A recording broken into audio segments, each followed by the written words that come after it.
What's up guys, Chad here from Wizard Powerwashing in sunny Jacksonville, Florida. And today we're doing a paver driveway. So nothing really serious here, just a little paver cleaning. So I'm going to start with this. Typically I tell my customers, I don't really recommend cleaning pavers too often, especially unless they're going to resand, at least, preferably resand, reseal. But sometimes you got to do what you got to do, right? So these pavers are about 2 years old. They've never been sealed. This gentleman wants to seal them in the future, but right now, money's tight, a little crunch. So he just wants to clean them up. So these pavers actually, when they were done, or actually not when they were done, but he had them resanded in the beginning with polymetric sand, and they really didn't do a good job. And I'll show you what I mean. So if you're not familiar, polymetric sand is a sand that has a bonding agent in it. So it fills in the gaps, the joint gaps. So there's different types of sands, and polymetric sand with the bonding agent becomes really hard. It gets activated by water, and it gets really hard, almost like a concrete, but it's so important. So let me show you. So here you can see this is good.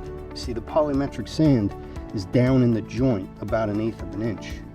And that's what you want. You want the polymetric sand to be underneath that beveled edge, about 1/8 of an inch. But what happened here is you could see this? This is all polymetric sand. You could see it gets stuck right onto the paver, right in the corners, just about everywhere. Okay? So that was not a good job.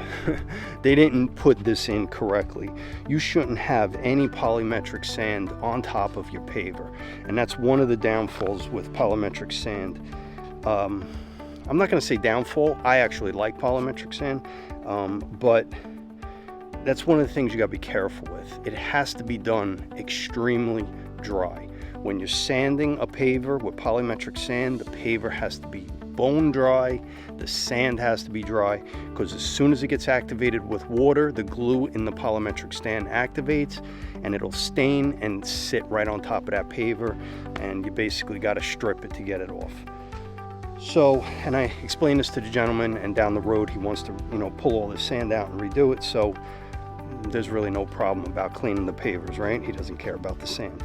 So you can see all of the growth coming through the polymetric sand, which is exactly why you have to seal pavers.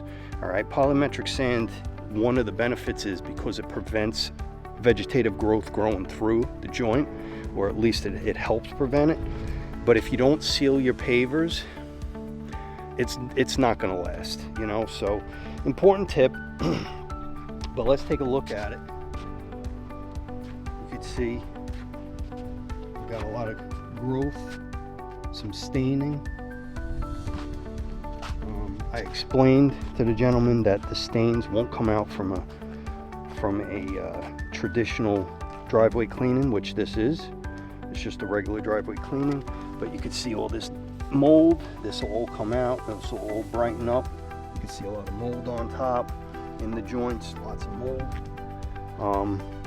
So we're gonna get this looking pretty good. But something like this, where you have staining, that's not going to come out. Now, something else I'm going to bring to your attention before we start this job is probably be hard for the average eye to catch, but these pavers are filled with or not filled, they have a coating of effervescence. Okay, effervescence is basically minerals that come up through the paver, usually from like hydrostatic pressure, water, and it just pushes the mineral, the mineral deposits in the paver, the concrete, up through to the top, and it leaves like a hazy, like a foggy haze over the paver. It's hard to tell if you don't know what you're looking for, but I could see in these pavers there's definitely a lot of effervescence sitting on top of the paver. If we were to hit this with like an oxalic acid or maybe a very low dose muriatic acid, it would really take all that hazing off, and then we'd have to neutralize the acids with, just a typical bleach wash. Afterwards would neutralize the acids, and then we would have this ready for, sealing or sanding and then sealing. But if you're going to seal pavers, or you think you're going to seal pavers and they're older, they've been sitting out in the elements, you might want to consider making sure you get the, all the minerals off the tops of them, the fogginess, make sure they're extremely clean, because however you seal them is how they're going to stay. So that's just a little FYI.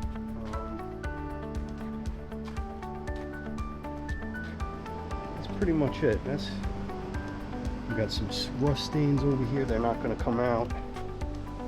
And then we just got this front area over here. A walkway right here. We're going to go down into that walkway. All right. Pretty much cut and dry. Easy job. I just wanted to touch base a little bit on some of that paver information, because a lot of the times when you get into this industry, a lot of the extra services you might look to get into will be paver sealing, so you're going to want to know about that stuff. All right, so I got my buffer tank hose hooked up, my supply line. I'm going to pre-treat this with just a quick downstream. I'm not hitting it too heavy because there's really not a lot of organic growth on this, so I don't have to hit this with like 3%. I'm just going to hit this with like a downstream 1%. I'm going to let that dwell a bit, and then we're going to hit it with surface cleaner, and we'll see what she looks like. All right, guys, so the first thing we're going to do is we're going to blow this all off. All right, we're going to use the pressure wand, and we're going to blow all the debris off. We're also going to soak down all of the vegetation around, okay? Because when we downstream with the SH, we don't want to kill any of the grass. So we're going to flood out this grass real good, get all the debris off. And once we get that done, we're ready for the surface cleaner. Or actually, we're ready to downstream, get our SH on the driveway and let it dwell. And then we're going to hit it with the surface cleaner, and she should be good to go. All right, so let me start blowing off some of these leaves.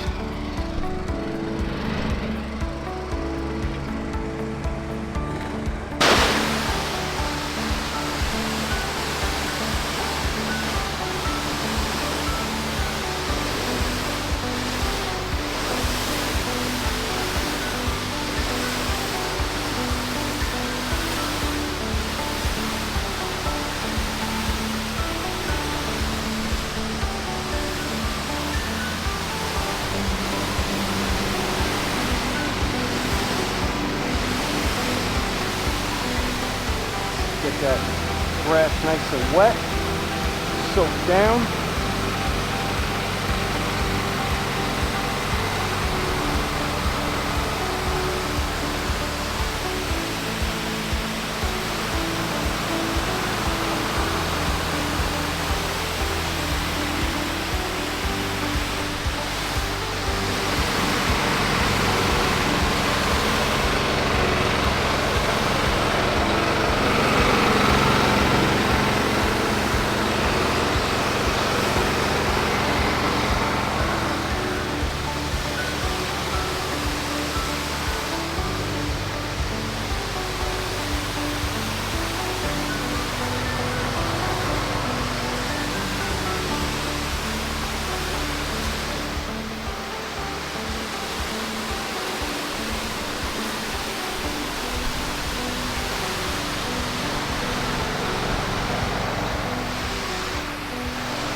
guys, so before we get to surface cleaning, first we're going to etch out around the whole perimeter with the high pressure wand to get to the areas where the surface cleaner really can't get, like the very edges and the corners. So basically we're just taking our high pressure wand and going around the whole perimeter of the surface and getting it clean with the pressure.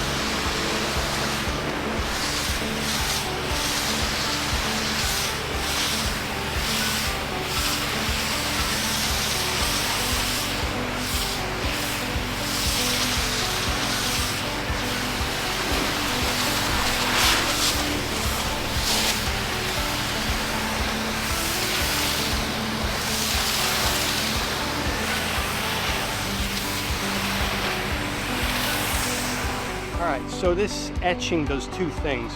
One, it cleans the areas that the surface cleaner can't get to, but two, it's reflooding all the areas of the vegetation that, you know, we're trying to protect from the SH. So if you do, you know, your driveways in this procedure, you know, one step after another just like this, then it's going to not only help you do a better driveway, but it's going to help you protect the vegetation around by you know, re-soaking after you pre-treat your driveway. All right, so let's finish cutting in some of this, and then we'll get to the surface cleaner and see what she looks like after that.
Alright, now we're just going to blow all the debris back off the driveway because we don't want it getting caught up in the surface cleaner.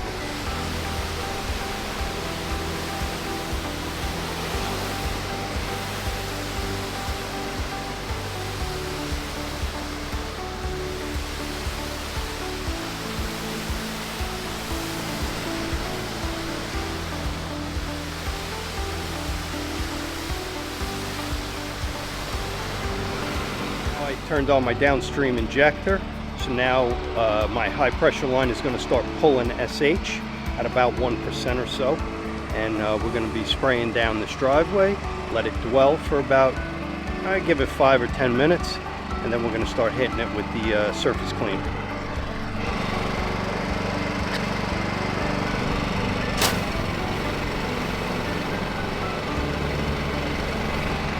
One thing to keep in mind is, even though we soak down the vegetation on the edges, you know, we're going to try to stay away from hitting the grass directly. So you'll see that when I shoot this, I'm going to shoot it off like this on the edges. See that white film? That's the SH. See it. Smell it as well.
All right, now important to remember, you don't want to shoot SH, you know, on the hot doors, because that's going to flash off and that's going to cause oxidation, and you know, you're just not going to want to do that.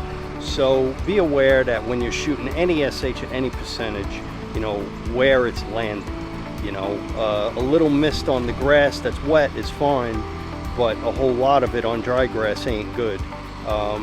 Same goes for these garage doors. You know, I'm going to spin around and shoot the SH the other way so I don't get it on the garage doors.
All right, so that's nice and soaked down. It's dwelling. You don't want to let it sit too long in the sun because it'll flash off, and you know, we kind of like to avoid that. Not that it would matter in this case, but you know, we kind of want to keep this a little moist while it's dwelling, right? We don't want it to flash off, then it's not doing anything. So I'm probably just going to mist around some of the areas that are in the sun just to keep them wet.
All right, guys, here we are. We got this thing pretty much wrapped up. So let me turn you around here. You can take a look. So you can see the difference. Grout lines look pretty nice and clean. You don't see any. There's no mold, mildew, algae. Killed everything.